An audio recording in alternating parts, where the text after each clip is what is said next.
United states of আমেরিকাতে একটা conference হয়েছিল। ওই কনফারেন্সটা হচ্ছে পৃথিবীর যত ধর্মগ্রন্থ আছে সবগুলো ধর্মগ্রন্থের 10 মিনিটের আবৃত্তি শোনানো হবে। কয় মিনিট? চিল্লায় বলেন। ওখানে গিয়েছে শ্রীমত ভগবত গীতা, গিয়েছে বাইবেল, ত্রিপিটক, দশাতীর, বেদ, পুরাণ, রামায়ণ, দীঘানিকায়া, ইয়াহবিস, সেকারডেটাল, Talmud, Torah, Old Testament, New Testament, Zend Avesta এবং আল্লাহর কোরআন ও কোন সুবহানাল্লাহ। চীনের প্রাচীন ধর্ম কনফুসিয়াসের পাণ্ডুলিপি গিয়েছে। যারা আগুনকে পূজা করে, অগ্নি উপাসক, আগুন দেখলে নমস্তে নমস্তে গায়, তারাও গিয়েছে।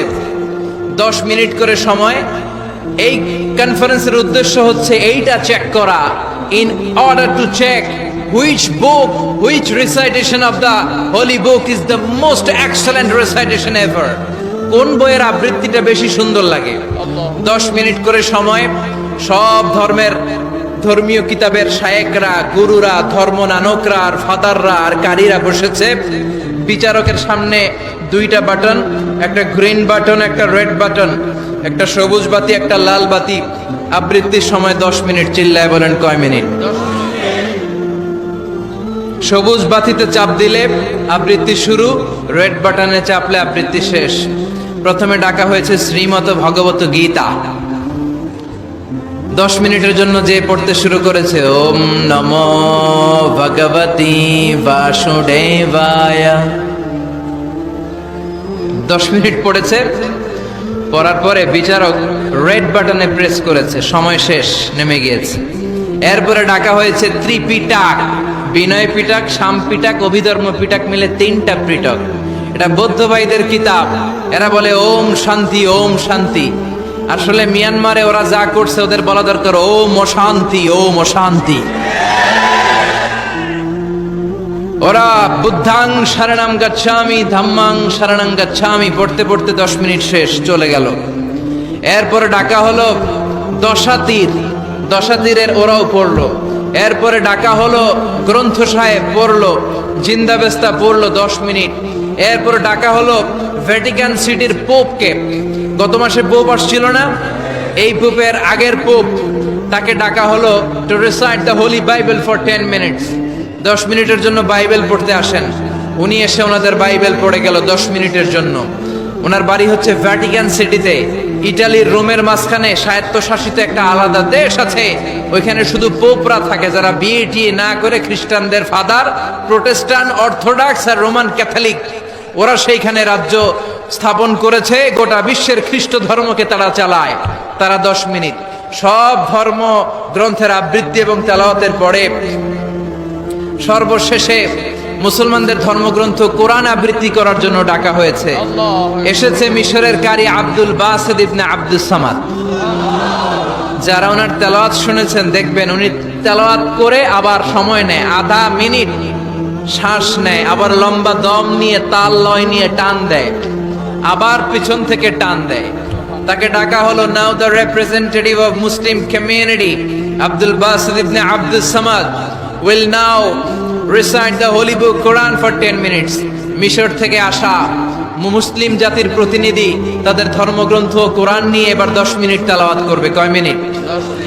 উনি দাড়ি রাখেন না, ক্লিন শেভ, পাতলা একটা চাদর আর জুব্বা পরে চলে এসেছে মাইকের সামনে।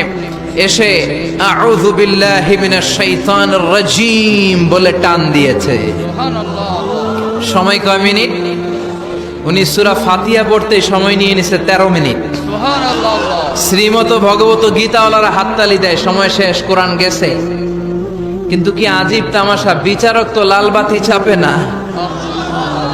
বিচারককে লাল বাতি চাপার বিষয়টা ভুলিয়ে দিয়েছে কে? কেউ যেটা পারে না সেটা পারে কে? আব্দুল বাসিত কয় এই তো সুযোগ পাইছি আমি। বিচারক যেহেতু লাল বাতি চাপে না, আমি আরেকটা সূরা ধরি। উনি কোরআনের সবচেয়ে সুন্দর সূরা, সূরা আর রহমান তেলাওয়াত শুরু করলেন। উনি উনার গলায় আল্লাহ যত সুর দিয়েছিলেন সব সুর, দরদ, আদর ঢেলে দিয়ে সুরের ঝংকার তুলে পুরো কনফারেন্সকে মাতিয়ে দিলেন। 15 মিনিট হয়ে যায়, বিচারক লাল বাতি চাপে না। 20 মিনিট, 25 মিনিট, 30 মিনিট হয়ে যায়, লাল বাতি চাপে না। এদিকে অর্গানাইজিং কমিটির প্রধান চেয়ার থেকে উঠে এসে বিচারকের গায়ে ধাক্কা দিয়ে বলে, এই man, what's the hell are you doing here? What's wrong with you? Why aren't you pressing the red button? লাল বাতি চাপোস না কেন? ওরে ধাক্কা দেওয়ার পরে বিচারক ভূত দেখার মতো চমকে উঠছে, কি হ্যাঁ লাল বাতি?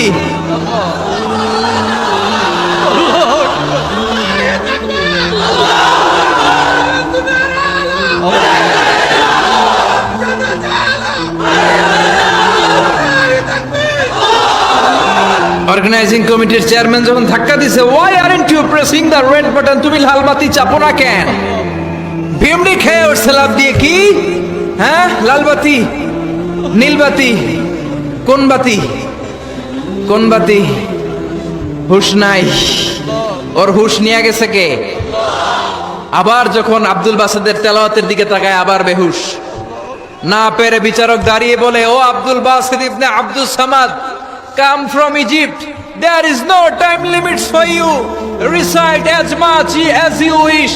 ও আব্দুল বাসেদ, আজকের এই প্রতিযোগিতায় তোর জন্য তেলাওয়াতের কোনো সময় নাই, তোর যত মনে চায় তুই পড়ে যা।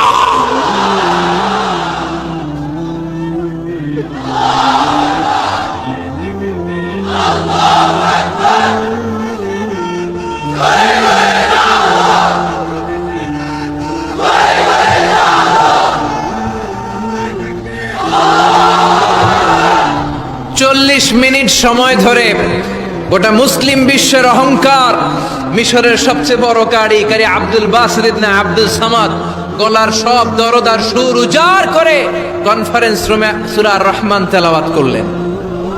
কনফারেন্স শেষ হলো, ওই বিচারকের বিরুদ্ধে মামলা হলো 3টা। কয়টা?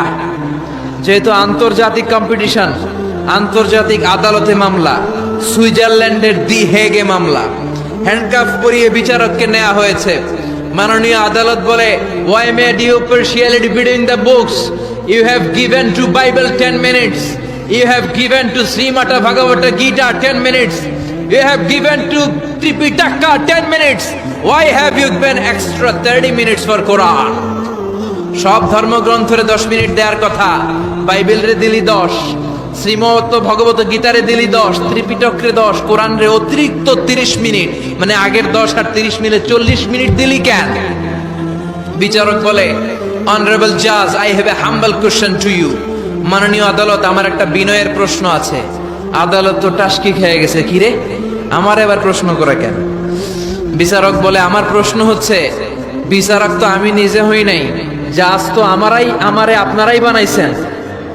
আমি তো ওদেরকে 10 মিনিট দিছি, ঠিক কি না?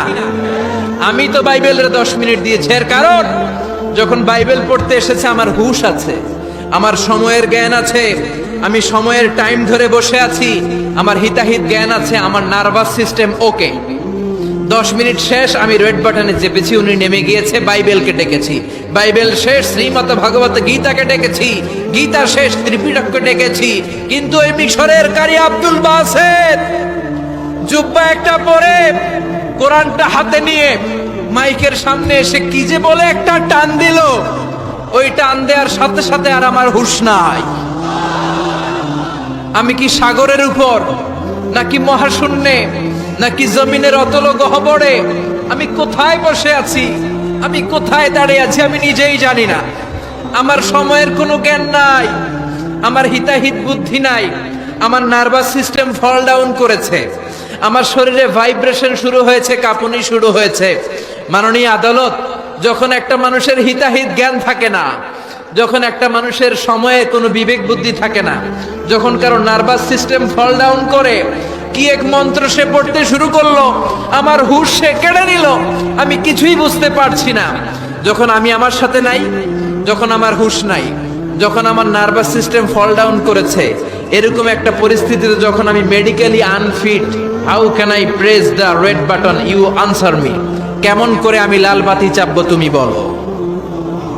প্রিয় ভাইয়েরা, আপনারা যারা আইন নিয়ে পড়াশোনা করেন তারা জানেন, কেউ যদি মেডিকেলি আনফিট থাকে তার কোনো বিচার হয় না, ঠিক কিনা? পাগল খুন করলেও বিচার নাই, ঠিক কিনা? সে কোরআনকে অতিরিক্ত সম্মান দেওয়ার কারণে সর্বশেষে এই বিচারকের কোনো বিচারই হয় নাই। বেকসুর খালাসের ব্যবস্থা এই বিচারককে করে দিয়েছে কে?